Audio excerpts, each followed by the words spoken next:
नमस्कार, मैं ऋषिक द्विवेदी और आप देख रहे हैं न्यूज़ थिंक फर्स्ट। आज हमारे साथ चर्चा के लिए मौजूद हैं एपीएन पीजी कॉलेज के पूर्व छात्र संघ अध्यक्ष प्रमोद पांडे जी। सर, स्वागत है आपका मेरे चैनल पे। धन्यवाद भाई साहब। सर पहले मैं आपसे एक सहमति चाहूँगा।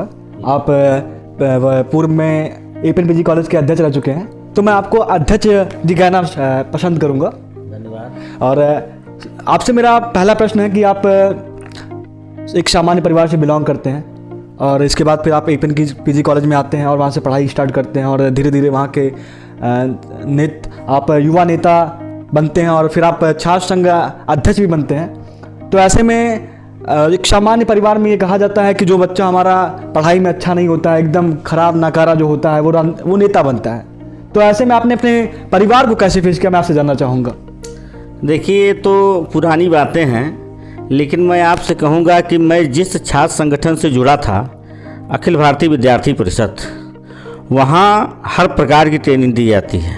छात्र नेता का मतलब ये समाजवादी पार्टी के लिए, कांग्रेस के लिए लोफर होते होंगे, लेकिन विद्यार्थी परिषद में जो छात्र नेता बनेगा और निश्चित तौर पर योग्य होगा, वो पढ़ाई लिखाई में भी ठीक होगा, भाषण में भी उसको देने आता होगा और पढ़ने भी अच्छा होगा, उसी को विद्यार्थी परिषद अपना उम्मीदवार बनाती है। इस नाते मैं बहुत सौभाग्यशाली हूँ कि पढ़ाई के समय मैं विद्यार्थी परिषद से जुड़ा और जिसका संस्कार है मेरे अंदर, और उसी संस्कार से मैं आज तक बस्ती की राजनीति में एक स्थान बनाया हूँ। आप जब राजनीति में आए तो आपके माता पिताजी आपको कभी डांटे नहीं कि आप राजनीति में क्यों आ रहे हैं? देखिए, जो गांव में चर्चा है कि राजनीति में जो आएगा वो बर्बाद हो जाएगा, राजनीति में जो करेगा उसको कोई रास्ता नहीं मिलता है, लेकिन ऐसा नहीं है। ऐसा इस नाते लोग सोचते हैं कि सपा बसपा और कांग्रेस, वहाँ राजनीति करने का मतलब पैसा कमाना है। वहाँ राजनीति का मतलब है कि आपके पास बड़ी बड़ी गाड़ियाँ हों, अच्छे गिरोह से ताल्लुकात रखते हों, तब आप राजनीति कर सकते हैं। लेकिन भारतीय जनता पार्टी और विद्यार्थी परिषद एक ऐसा संगठन है जहाँ संस्कार के बल पर और अपनी योग्यता के बल पर लोग राजनीति करते हैं। इस नाते मुझे अच्छा लगा और मैं राजनीति में आगे बढ़ चुका। इसके बाद आपने बस्ती के बाद आप लखनऊ गए और वहाँ पे भी आप बहुत दिनों तक रहे और आप भारतीय जनता पार्टी से प्रदेश उपाध्यक्ष 2 बार रह चुके हैं। और उस समय आप भारतीय जनता पार्टी की सरकार नहीं थी, और जब सपा सरकार थी तो आपका एक आपके मैनिफेस्टो में एक नारा था कि ना गुंडा राज, ना भ्रष्टाचार, पूर्ण महमूद की भाजपा सरकार। आपका ये नारा इसलिए था क्योंकि ऐसा कहा जाता है कि उस समय सपा सरकार में जितने भी नेता थे, जितने भी मंत्री थे, वो खुद को एक बहुत दबदबा अपना बनाना चाहते थे। और उस दबदबा के बीच में आपने एक सामान्य वर्ग में होते हुए लखनऊ आप गए, तो वहाँ पे अपनी चीज़ों को कैसे मैनेज किया, मैं आपसे जानना चाहूँगा। देखिए, ऐसा है, Bharatiya Janata party youth wing, Bharatiya Janata Yuva Morcha का मैं प्रदेश उपाध्यक्ष था और भारतीय जनता पार्टी संस्कारों वाली पार्टी है। हम लखनऊ जाते थे, निश्चित तौर पर परेशानियाँ तो होती थीं। हम लोग ठेकेदार, पट्टेदार और कोटेदार नहीं थे, न कभी ठेकेदारी, पट्टेदारी और कोटेदारी में कभी रुचि रही। एक राजनीतिक रूप में, एक राजनेता के रूप में, जिसे राजनीति में रहे और आज भी हूँ, तो सामाजिक सहयोग भी बहुत रहता था। और आज भी मैं बड़े विश्वास के साथ आपके सामने मैं इस चैनल को बता रहा हूँ कि मेरे साथ हमारे दोस्तों का सहयोग है, हमारे साथ हमारी समाज का सहयोग है, हमारे साथ बस्ती जनपद के ऐसे तमाम व्यापारी भाई हमारे हैं, ऐसे तमाम बड़े लोग हैं जो निश्चित तौर पर समय समय पर हमारा सहयोग करते रहते हैं और जिनके बल पर बेदाग राजनीति आज तक मैंने किया और भविष्य में भी राजनीति पर दाग नहीं लगने दूंगा, अपने मित्रों के बल पर। अध्यक्ष जी, मेरा आपसे प्रश्न है, बचपन में आप जब अपने माँ बाप के साथ बैठते थे और चर्चाएँ करते थे कि आपने उनसे ये भी चर्चा की होगा कि मैं विद्यार्थी परिषद में हूँ तो मैं राजनीति में जाऊँगा, तो ऐसी कौन सी यादें हैं जो आप मुझे बताना चाहेंगे? और देखिए, माता पिता का जो सपना होता है, कोई भी बड़ा नेता हो, जैसे समाजवादी पार्टी हो, बहुजन समाज पार्टी हो, किसी एमपी एमएलए का बेटा हो, किसी पार्टी का बड़े नेता का लड़का हो, तो राजनीति में जाता है तो उनको अपनी विरासत संभालने के लिए बेटे को राजनीति में लाया जाता है। लेकिन हमारे साथ ऐसा नहीं था। हम एक सामान्य परिवार से निकले थे, तो निश्चित तौर पर माँ बाप का ये सपना था कि मेरा बेटा एमए करेगा, बीए करेगा, नौकरी करेगा, हम लोगों के बुढ़ापे का जो लाठी बनेगा। और मैं बताना चाहता हूँ कि मैं बहुत कुछ कर तो नहीं पाया, लेकिन अपने माँ बाप के आशीर्वाद से समाज में अच्छा काम कर रहा हूँ। सर, जब मैं जनता के बीच में जाता हूँ तो जनता से जब मैं बातें करता हूँ तो जनता आपको भैया जी शब्द से संबोधित करती है, कहती है कि प्रमोद जी हमारे भैया जी हैं। और ऐसे में जनता में आपका इतना नेम फेम है, उसके बावजूद भी आपने 2017 हो या 22 हो, आपने टिकट के लिए दावेदारी, आपकी बहुत अच्छी दावेदारी थी, क्योंकि आप जनता में आपका बहुत अच्छा नेम फेम है। ऐसे में भारतीय जनता पार्टी आपको टिकट नहीं देती है, और क्या? देखिए, भारतीय जनता पार्टी से हमारे जैसे हजारों लोगों ने टिकट का अप्लाई किया होगा, बहुत अच्छे लोगों ने टिकट मांगा, और भारतीय जनता पार्टी 2017 में हो सकता है उनके दिमाग में रहा हो कि मैं विधायक बनने लायक नहीं हूँ, फिर भी मुझे कोई कष्ट नहीं हुआ। मैं जैसे शुरू से जनता के बीच में बना रहा, आपने जैसे कहा कि जनता का प्रेम, जनता का विश्वास, जनता का प्यार आपको मिलता, तो आप निश्चित तौर पर मैं आपसे बड़े विश्वास के साथ कहता हूँ कि मुझे बस्ती की राजनीति में बहुत कम लोग होंगे जो बगैर पैसे की राजनीति करते होंगे। प्रमोद पांडे एक ऐसा नाम है जो बगैर पैसे की राजनीति करता है, और कभी भी, चाहे कभी रैली की बात हो, कभी प्रदर्शन की बात हो, कहीं नौजवानों के साथ जाने की बात हो, तो सबसे ज़्यादा लोग हमारे साथ दिखते हैं और बगैर पैसे के दिखते हैं। ये हमारी पूंजी है। अध्यक्ष जी, कहीं ना कहीं जनता ये आपकी पार्टी पे आरोप लगाती है कि आपका इतना नेम फेम है, जनता के बीच में आपका इतना ज़्यादा नेम फेम है कि अगर आपको पार्टी टिकट देती है और आप जीत के फिर जब आपको पद मिलता है, तो उसके बाद उस पद की शोभा बढ़ाने के लिए पार्टी में और कोई ऐसा व्यक्ति नहीं है बस्ती में कि आपसे अच्छा काम पार्टी में कर पाए, और उसके बाद फिर पार्टी एक तरीके से बच जाएगी। इस पर आप क्या कहना चाहेंगे? देखिए, आपको लगता है भारतीय जनता पार्टी एक समुद्र है, हम जैसे हजारों कार्यकर्ता हैं, और मैं बड़े विश्वास के साथ कहता हूं कि हमारे यहाँ नेताओं की कमी नहीं है, हमारे यहाँ ईमानदार नेताओं की कमी नहीं है, हमारे यहाँ मेहनत करने वालों की कमी नहीं है। भारतीय जनता पार्टी ने जो संस्कार अपने कार्यकर्ताओं को दिया है, तो प्रमोद पांडे जैसे हजारों कार्यकर्ता बस्ती में हैं जो विधानसभा में जा सकते हैं। इस नाते मैं पार्टी के ऊपर या अपने किसी नेताओं के ऊपर कोई टिप्पणी नहीं करना चाहता। बस मैं इतना कहता हूँ कि आदमी को मेहनत करना चाहिए, परिश्रम करना चाहिए, और समय आने पर निश्चित तौर पार्टी भी सम्मान देगी और हमारे नेताजी भी सम्मान देंगे, चाहे वो हमारे ज़िले के नेता हों, चाहे हमारे प्रदेश के नेता हों, चाहे हमारे देश के नेता हों। उनके दिमाग उनको लगता हो, जब उनको लगेगा कि भारतीय जनता पार्टी, प्रमोद पांडे अच्छे कार्यकर्ता हैं, इनको विधानसभा का टिकट मिलना चाहिए, तो निश्चित तौर पर वो मदद करेंगे, हमको टिकट भी मिलेगा, जनता का आशीर्वाद भी मिलेगा। लेकिन ये कहना कि केवल प्रमोद पांडे हैं तो ये गलत है। हमारे पार्टी में हमारे जैसे हजारों लोग निश्चित तौर बड़ी मेहनत, बड़े परिश्रम से काम कर रहे हैं, इस नाते ये कहना गलत है। सर, आपके इस बयान पे मैं आपको बताना चाहूँगा कि लगातार जनता ये कहती है, अभी हाल ही में नगर पालिका चुनाव खत्म हुआ है, और ऐसे में आपके पार्टी के नेता थे जो इस पद के दावेदार थे, और लगातार जनता भी उनको सपोर्ट कर रही थी कि भारतीय जनता पार्टी से चेयरमैनी के लिए उनको टिकट मिले, और ऐसे में उनका टिकट काट दिया जाता है, और जनता के फोर्स करने पे वो पार्टी बगावत करते हैं, और उसके बाद भारतीय जनता पार्टी चुनाव हार जाती है। तो इस पे आप क्या कहना चाहेंगे? देखिए, यह दुखद है, टिकट मांगने का अधिकार सबको है, और अंतिम निर्णय पार्टी का होता है।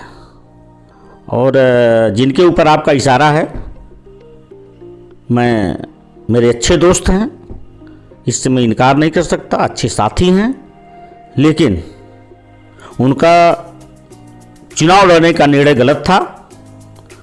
पार्टी ने अगर किसी दूसरे को टिकट दिया तो निश्चित तौर पर उनको उनके साथ रहना चाहिए था। और रही बात, वो भी योग्य उम्मीदवार थे, पार्टी उनको देती तो वो भी अच्छा चुनाव लड़ते, पार्टी जिसको दी वो भी अच्छा चुनाव लड़े। हारने जीतने का मार्जिन थोड़ा लंबा था, लेकिन मैं एक चीज़ आपको बताना चाहता हूँ कि जब इसके पहले नगर पालिका का चुनाव हुआ था तो 12,500 वोट पा करके भारतीय जनता पार्टी जीती थी, और वर्तमान समय में 16,500 वोट पा करके भारतीय जनता पार्टी हारी है। इस नाते ये पार्टी की हार नहीं है, किसी का एक तरफा लहर था, व्यक्ति का लहर था, किसी पार्टी का लहर नहीं था। उसको अगर पार्टी के लोग खुश हो रहे हो तो मुंगेरी लाल के सपने जैसा साबित होगा। वो व्यक्ति का लहर था, और निश्चित तौर पर चुनाव एक उत्सव है, और चुनाव को हम लोग उत्सव मानते हैं। भारतीय जनता पार्टी चुनाव को उत्सव मानती है। दमखम से हम लोगों ने लड़ा और अच्छा मतदान नगरवासियों ने भारतीय जनता पार्टी के पक्ष में किया। बाकी लोगों को मैं बड़े विश्वास के साथ कहना चाहता हूँ, आज नगर पालिका की जो दुर्दशा है उसके लिए जिम्मेदार व्यक्ति दोषी होंगे। समाजवादी पार्टी के लोग जो नगर पालिका में भ्रष्टाचार फैलाए हुए हैं, भ्रष्टाचार के भेंट नगर पालिका चढ़ रही है। अभी हम लोग चुप हैं, हम लोग भी आंदोलन करेंगे, हम लोग उनके खिलाफ सड़कों पर उतरेंगे, लेकिन उनको काम करने का अवसर भारतीय जनता पार्टी एक ऐसा संस्कारित दल है कि अगर उनको 1 साल 2 साल उनको देगी, अवसर देगी, आप अच्छा करके दिखाओ। नगर पालिका में पैसे की कमी नहीं है, नगर पालिका में पर्याप्त धन आ रहा है। इसके बावजूद भी धन का बंदरबाट इस समाजवादी पार्टी के तथाकथित बड़े नेताओं द्वारा की जा रही है, चाहे वो यहाँ के विधायक हों, चाहे यहाँ के जो है लोकसभा लड़ने वाले तमाम बड़े नेता जो अपने आप को बड़े नेता कहते हैं। जनता तो नहीं मानती, लगातार उनको हरा रही है, लेकिन वो लोग मिल करके भ्रष्टाचार नगर पालिका को भ्रष्टाचार के भेंट चढ़ा रहे हैं। मैं आपके चैनल के माध्यम से बताना चाहता हूं कि अभी भी समय है, आप लोग चेत लीजिए, जनता के धन का दुरुपयोग करना बंद कर दीजिए। निश्चित तौर पर परिणाम बहुत घातक होंगे। अध्यक्ष जी, जैसा कि माना जाता है कि कप्तानगंज सीट हो चाहे बस्ती की सीट हो, वह ब्राह्मण बाहुल्य क्षेत्र माना जाता है। ऐसे में भारतीय जनता पार्टी को लगातार ब्राह्मणों ने सपोर्ट किया है, और ऐसी क्या कमियां रह गई कि आपकी पार्टी को विधानसभा चुनाव में चाहे कप्तानगंज हो चाहे बस्ती हो, दोनों जगह पे हार का सामना करना पड़ा? देखिए, कप्तानगंज में ब्राह्मण उम्मीदवार था, और भारतीय जनता पार्टी किसी जाति और धर्म की पार्टी नहीं है। मैं आपको विश्वास दिलाना चाहता हूं, हमारे पार्टी में सभी नेता एक समान हैं। जाति और उन्माद फैला करके समाजवादी पार्टी और बहुजन समाज पार्टी के लोग राजनीति करते हैं। हमारे यहाँ सभी जाति धर्म के लोग हैं, और हर जगह जाति के आधार पर, धर्म के आधार पर हमारे यहाँ टिकट नहीं मिलता। हमारे यहाँ अच्छे कार्यकर्ता जो हों, पार्टी को जो अच्छा कार्यकर्ता दिखता है, निश्चित तौर पर उसको पार्टी लड़ाती है। ऐसा बात कहना गलत है। अध्यक्ष जी, बात अगर कप्तानगंज की करें और बस्ती की बात करें, तो जो परिणाम आए हैं, ऐसे में जनता ये कहती है कि जितने भी ब्राह्मण हैं वो भारतीय जनता पार्टी से नाराज़ चल रहे हैं। तो ऐसे में आप उन ब्राह्मणों को कैसे मनाएंगे? क्या नीतियाँ आपकी हैं? देखिए, ये समाजवादी पार्टी और बहुजन समाज पार्टी की चाल है, और ब्राह्मण कभी जातिवादी नहीं होता, और कभी ब्राह्मण हर वक्त राष्ट्रवादी रहा है और है, और राष्ट्र के लिए, अपने राष्ट्र के लिए सब कुछ न्यौछावर भविष्य में किया है और वर्तमान में भी करेगा। मैं आपसे कहना चाहता हूँ, ब्राह्मण कहाँ नाराज है? तथा कथित ठेकेदार, ऐसे लोग जो समाजवादी पार्टी और बहुजन समाज पार्टी से के नेताओं से पोषित हैं, ऐसे लोग कुछ लोग होंगे। बाकी मॉस जो ब्राह्मण समाज है, भारतीय जनता पार्टी में उनका विश्वास है। नरेंद्र मोदी जी को, उत्तर प्रदेश में योगी आदित्यनाथ जी को अपना नेता मानता है, और राष्ट्र को विकसित करने के लिए, राष्ट्र को संपन्न बनाने के लिए, समाज को सही रास्ता पर ले जाने के लिए ब्राह्मण काम करता है, और आज भारतीय जनता पार्टी के साथ ब्राह्मण पूरी मजबूती से खड़ा है। अध्यक्ष जी, अयोध्या यहाँ से महज कुछ ही दूरी पे है, और 22 जनवरी जल्द नज़दीक आ रहा है। ऐसे में कोर्ट का फैसला आया और राम मंदिर का निर्माण कार्य पूरा हुआ, और भगवान राम की मूर्ति राम मंदिर में स्थापित होने वाली है। ऐसे में सपा के नेता ये आरोप लगाते हैं कि जो मंदिर बन रहा है ये कोर्ट के फैसले पे बन रहा है, भारतीय जनता पार्टी की इसमें कोई भूमिका नहीं है। इस पे आप क्या कहना चाहेंगे? 550 साल पुराना मामला है। मैं कहना चाहता हूँ समाजवादी पार्टी से भी, बहुजन समाज पार्टी से भी, और इनके जो तथाकथित अम्मा जी हैं कांग्रेस की लोग, उनसे भी मैं पूछना चाहता हूँ। 550 साल पुराना मामला है, 70 सालों से कांग्रेस की सरकार है। समाजवादी पार्टी, बहुजन समाज पार्टी उनके साथ मिल करके दिल्ली में सरकार चलाई है। आखिर राम मंदिर मुद्दा क्यों अब तक लटका रहा, ये सवाल बड़ा है। अब मैं कहना चाहता हूँ कि श्री रामचंद्र जी महाराज, भगवान ने नरेंद्र मोदी जी को भेजा था और योगी आदित्यनाथ जी को भेजा है इस मंदिर को बनवाने के लिए। इस नाते ये कहना गलत है। और यही समाजवादी पार्टी की सरकार है जो सरेआम राम भक्तों पर गोली चलवाई थी, सरेआम कहती थी कि हम मस्जिद बनवाएंगे वहाँ। यही कांग्रेस के लोग राम को नकारते थे। यही बहुजन समाज पार्टी के लोग राम को नाम लेना पसंद नहीं करते थे। आज लोग टीका लगा रहे हैं, आज लोग माला पहन रहे हैं, आज लोग जनेऊ पहन रहे हैं। ये केवल नरेंद्र मोदी जी और योगी आदित्यनाथ जी के नाते हुआ है। और निश्चित तौर पर रामलला 22 तारीख को अपने महल में विराजमान होंगे और उस उत्सव को हम लोग अयोध्या नहीं जा रहे हैं, हम लोग उत्सव को बस्ती में उत्सव मनाएंगे। जितने मठ मंदिर हैं सब मंदिर को सजाया जाएगा, धोया जाएगा, पूजा पाठ होगा। और एक श्री राम महायज्ञ दौलतपुर में हम लोगों ने आयोजित किया है। उस दौलतपुर का जो कथा होगा और 22 तारीख को भंडारा होगा, उस भंडारे में तमाम हिंदू भक्त जा कर के जो है प्रसाद ग्रहण करेंगे और राम ज्योति जला करके हम लोग पुनः दीपावली मनाएंगे। जैसे रामचंद्र जी वन से जब आए थे दीपावली अयोध्या में मनाई गई थी, आज वैसे पूरे देश में दीपावली मनाई जाएगी 22 तारीख को। और मैं आपके चैनल के माध्यम से जहाँ जहाँ के लोग इस बात को सुनेंगे, मैं उनसे हाथ जोड़कर निवेदन करेंगे सारे लोग राम ज्योति जला करके अपने हिंदुत्व की पहचान को कायम रखें और श्री राम जी के नाम पर जय जयकार करें।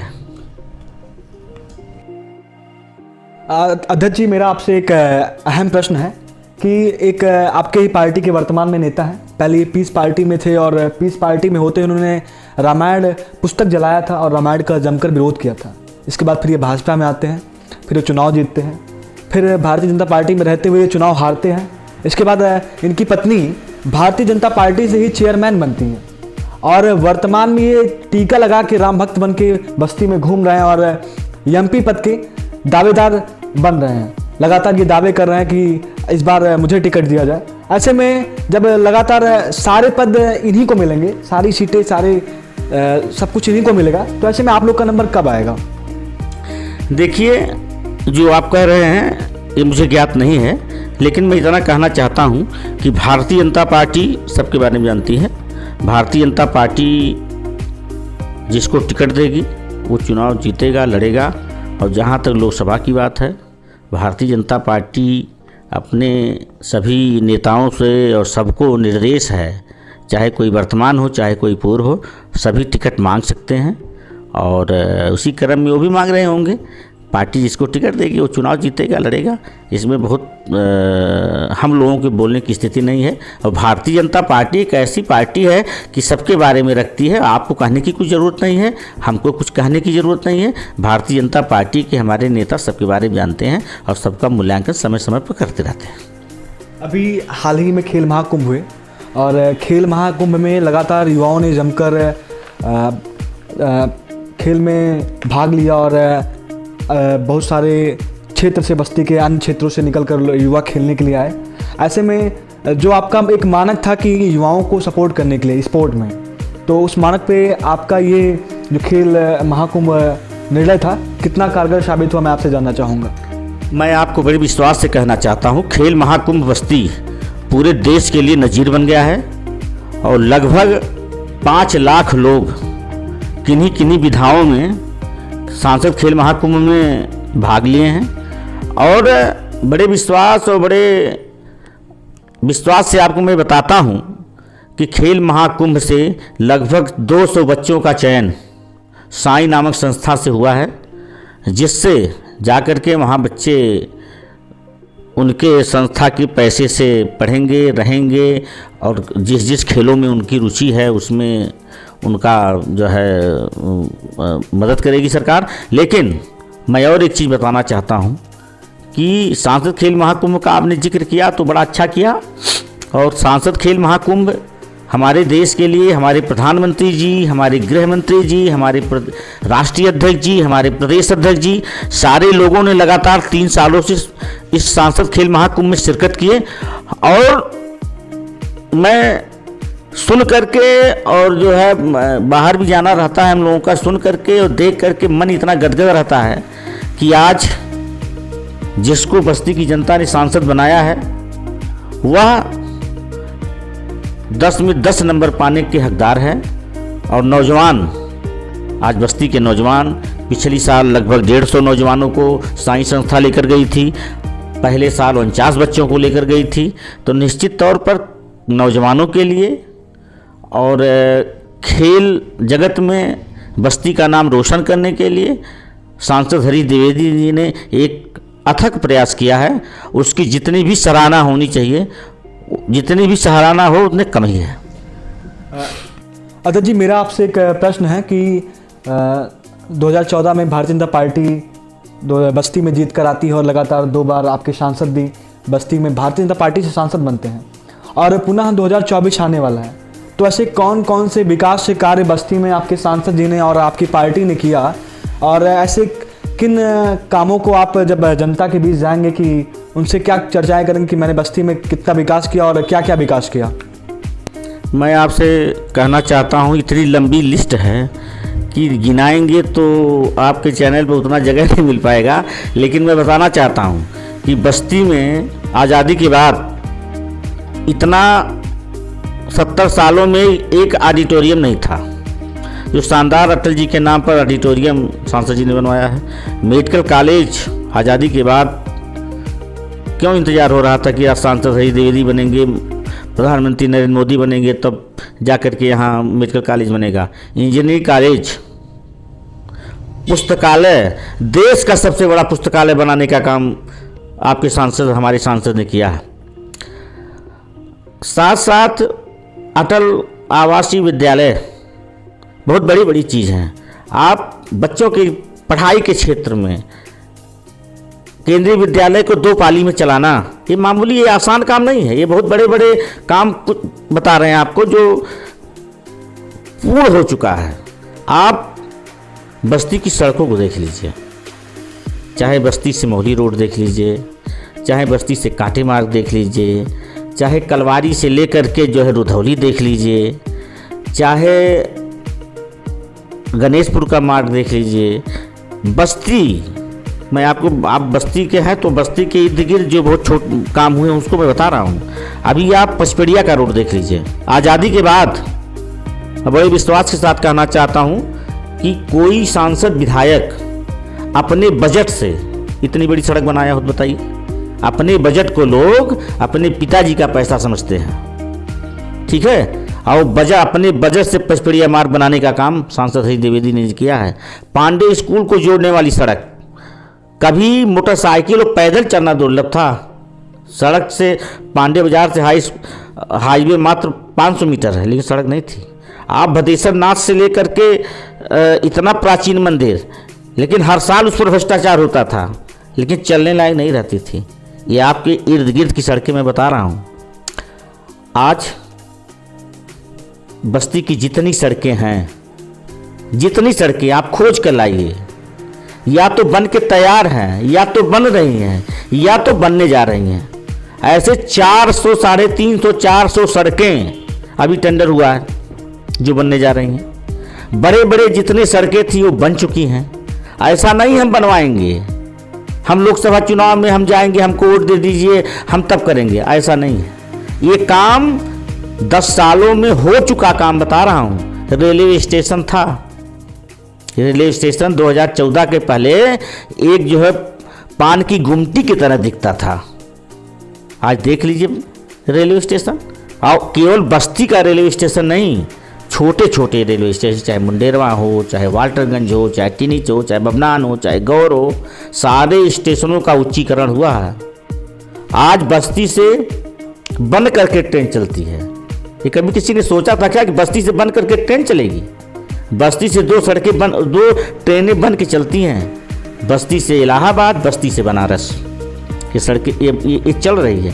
भारत की सबसे जो लेटेस्ट ट्रेनें बन रही हैं वो हमारे बस्ती में रुकेंगी। ये सांसद के परिश्रम का परिणाम है। आज अभी रेल मंत्री आए थे, रेल मंत्री ने 25 करोड़ रुपया दिया है रेलवे स्टेशन पर बनने के लिए डाक बंगला। तो आप देखिए सांसद जी ने 9-10 सालों में बस्ती का कायाकल्प किया है।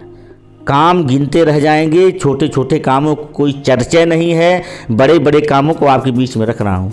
हम मोदी जी के काम को तो लेकर जाएंगे ही, हम योगी जी के काम को लेकर जाएंगे, लेकिन बस्ती में सांसद श्री हरीश द्विवेदी जी ने जो किया है उसको लेकर के भी हम जाएंगे। अगर हम प्रधानमंत्री जी का काम बताएंगे, हम योगी जी का काम बताएंगे, लेकिन हम अपने सांसद का काम भी जनता में बताएंगे। आपने जिसको सांसद बनाया था, एक सामान्य परिवार के व्यक्ति को सांसद बनाया था, तो आपके आम आवाम को सुरक्षा के लिए और बस्ती की सड़कों में काम करने के लिए, बस्ती के छात्रों के जीवन को ऊंचा उठाने के लिए, व्यापारियों को सुरक्षा देने के लिए उन्होंने ज़बरदस्त काम किया है।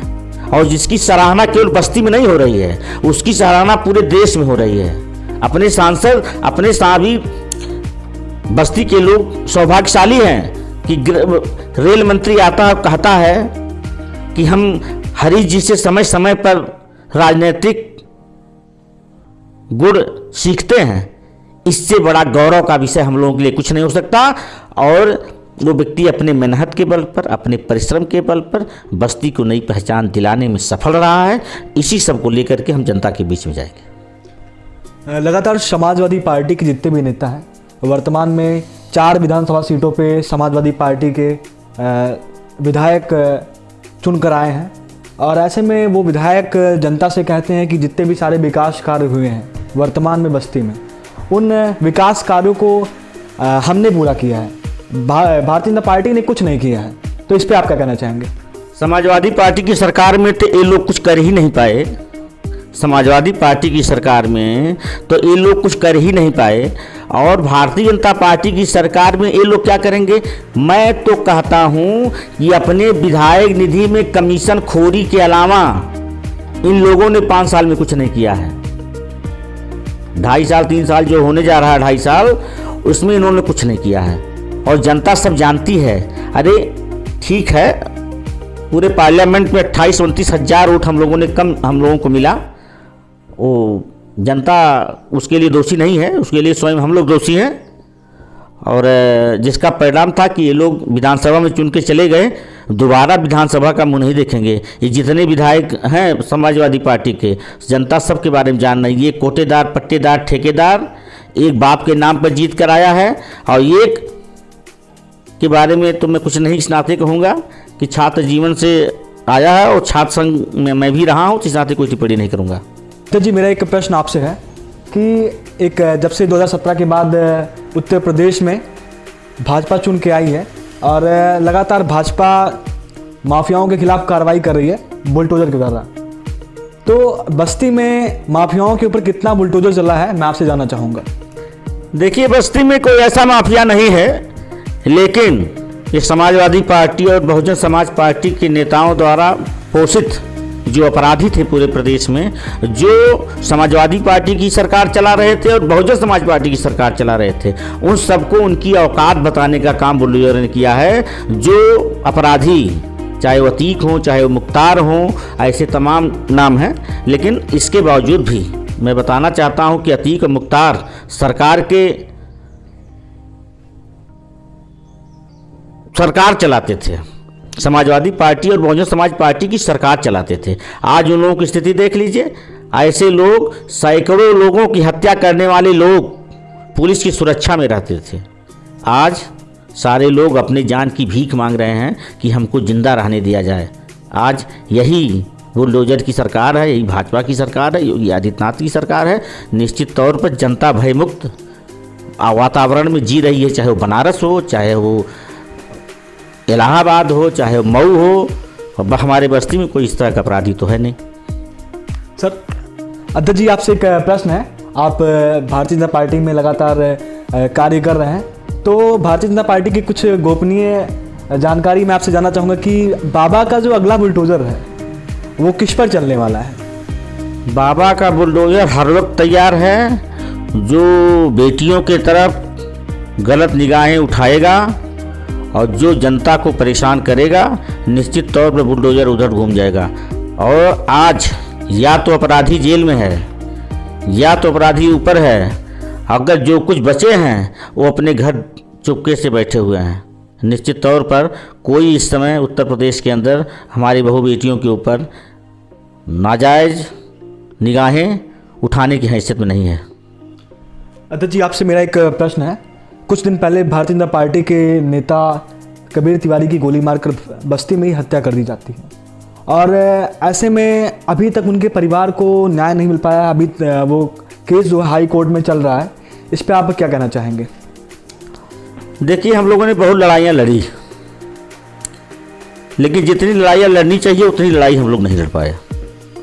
निश्चित तौर पर अपराधियों को सज़ा मिलनी चाहिए। आप लोगों के चैनल के माध्यम से मैं मांग करता हूं कि जो भी अपराधी हैं उनको बख्शा नहीं जाना चाहिए। और निश्चित तौर पर अगर कोर्ट में मामला है तो ये निश्चित तौर पर जितनी लड़ाइयाँ हमको लड़नी चाहिए थी मैं उतनी लड़ाई नहीं लड़ पाया, उसके लिए मैं शर्मिंदा हूँ।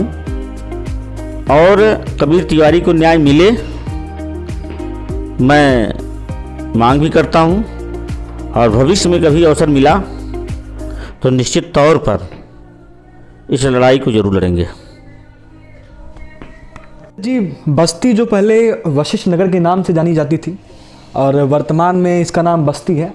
और जैसा कि हम देख पा रहे हैं, अयोध्या के बगल होने के कारण भगवान राम से जुड़ी कई यादें बस्ती में समाहित हैं। और चाहे वो वशिष्ठ आश्रम बढ़नी हो, चाहे वो शिंगनारी मंदिर हो, चाहे वो मखौड़ा धाम हो, लगातार उनका विकास कार्य चल रहा है।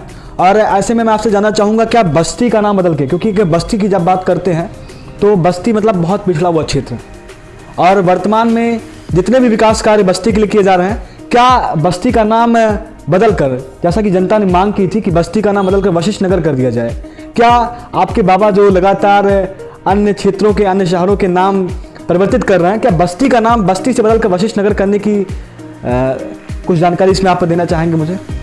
देखिए, मांग मैं स्वयं करता हूं कि बस्ती का नाम वशिष्ठ नगर किया जाए, और निश्चित तौर पर इसके लिए मैं बस्ती के सांसद का भी धन्यवाद देना चाहता हूं कि मेडिकल कॉलेज बस्ती का नाम वशिष्ठ नगर मेडिकल कॉलेज है, और निश्चित तौर पर बस्ती का नाम भी बदलकर वशिष्ठ नगर किया जाए। और जहां तक वशिष्ठ भगवान का मंदिर बनने की बात है, तो आपको ये जानकारी मैं दे रहा हूं कि माननीय सांसद जी के पहल पर भव्य नर्म शासन द्वारा सहयोग भी प्राप्त हो रहा है, और रामभद्राचार्य जी महाराज भी उसमें प्रयासरत है। निश्चित तौर पर उनका शायद कार्यक्रम लगने वाला है, और निश्चित ही वो भव्य मंदिर बन के तैयार होगा। और जहाँ तक मखौड़ा की बात है, तो मखौड़ा के लिए सरकार ने सारे खजाना खोल रखे हैं। निश्चित तौर पर कॉरिडोर बनाने की बात चल नहीं रही है, वो अमल में आ गई है। 14 कोसी परिक्रमा 4 लेन होने जा रहा है, बनने जा रहा है, उस काम शुरू हो गया। और सिंगी नारी मंदिर की बात आप कर रहे हैं, तो केवल सिंगी नारी मंदिर नहीं, बस्ती में ऐसे लगभग,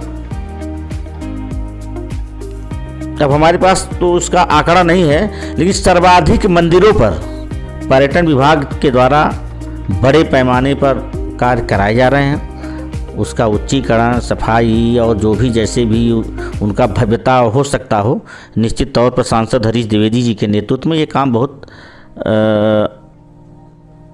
दिनों से चल रहा है, और भगवान चाहेंगे तो बहुत अच्छा, सब कुछ अच्छा हो जाएगा। और ये मांग आपके माध्यम से और करता हूँ कि और जो बेहतर हो सकता हो, निश्चित ही मठ मंदिर और उसका होना चाहिए। अध्यक्ष जी, मेरा आपसे एक प्रश्न है। लगातार आप छात्र जीवन से ही भारतीय जनता पार्टी से जुड़े हुए हैं। ऐसे में सबका कोई ना कोई हीरो होता है, किसी न किसी के कोई ना कोई व्यक्ति आपके प्रेरणा का स्रोत रहा होगा। किसी न किसी व्यक्ति से आप प्रभावित होकर इस भारतीय जनता पार्टी में आए होंगे एक नेता के रूप में। तो मैं आपसे जानना चाहूँगा कि वह कौन था। मैं 98 में छात्र संघ अध्यक्ष चुना गया और उस समय मैं विद्यार्थी परिषद में था, विद्यार्थी नेता था। लेकिन जब अटल जी को मैं देखता था तो हमारी भावनाएं बहुत ज़्यादा उनसे लगाव था। जब उनकी एक ओर से सरकार गिरी उस समय उस बात को हरदम मेरे दिमाग में आज भी कभी कभी गूंजते रहती है कि राष्ट्र पुरुष, ऐसा नेता जिन्होंने देश को कम दिनों में बहुत कुछ दे दिया। अटल जी के सहयोग को कोई भुला नहीं सकता और हमारे निश्चित तौर पर प्रेरणा के स्रोत अटल बिहारी वाजपेयी जी। अध्यक्ष जी, मेरा आपसे अंतिम प्रश्न है कि अटल जी आज इस दुनिया में नहीं है और अभी भी आप वर्तमान में भारतीय जनता पार्टी में कार्य कर रहे हैं, तो भारतीय जनता पार्टी में ऐसा कौन सा नेता है जिससे प्रभावित होकर अभी भी आप भारतीय जनता पार्टी में कार्य कर रहे हैं? देखिए, मेरे प्रभावित होने का जो प्रश्न है, मैं तो भारतीय जनता पार्टी का वर्कर हूँ। हमारे पास जो भी नेता रहेगा उसके नेतृत्व मुझे काम करना है। लेकिन जिसको पूरा विश्व अपना नेता मानता हो, कई राष्ट्राध्यक्ष जिसके पैर छूते हों, और जो व्यक्ति विदेश में अमेरिका और जापान और चीन जैसे देशों को अपने पीछे लेके चलता हो, वैसा नेता हमारा नरेंद्र मोदी जी हैं। हम उनके नेतृत्व में पुनः 2024 में चुनाव होगा। पूरे देश में भयंकर लहर चल रही है। जो नारा है 400 पार सीटों को लेकर के मोदी जी को प्रधानमंत्री बनाएंगे हम लोग, भारतीय जनता पूरे देश के कार्यकर्ता। और बस्ती में जिन्होंने 10 सालों में बस्ती की दशा दिशा को बदला है, जिन्होंने ज़बरदस्त नौजवानों के लिए काम किया है, व्यापारियों के लिए काम किया है, विद्यार्थियों के लिए काम किया है और खिलाड़ियों के लिए काम किया है और बस्ती के विकास में चार लगाया है, ऐसे व्यक्ति और बस्ती के लोकप्रिय सांसद हरीश द्विवेदी जी को पुनः 2024 में शानदार जीत दिलाने के लिए दिन रात एक कर भारतीय जनता पार्टी और कमल का फूल और हरीश द्विवेदी जी को पुनः यहाँ से MP बनाकर प्रधानमंत्री मोदी जी को बना करके फिर हम लोग चैन से बैठेंगे। हमसे जुड़ने के लिए धन्यवाद अध्यक्ष जी।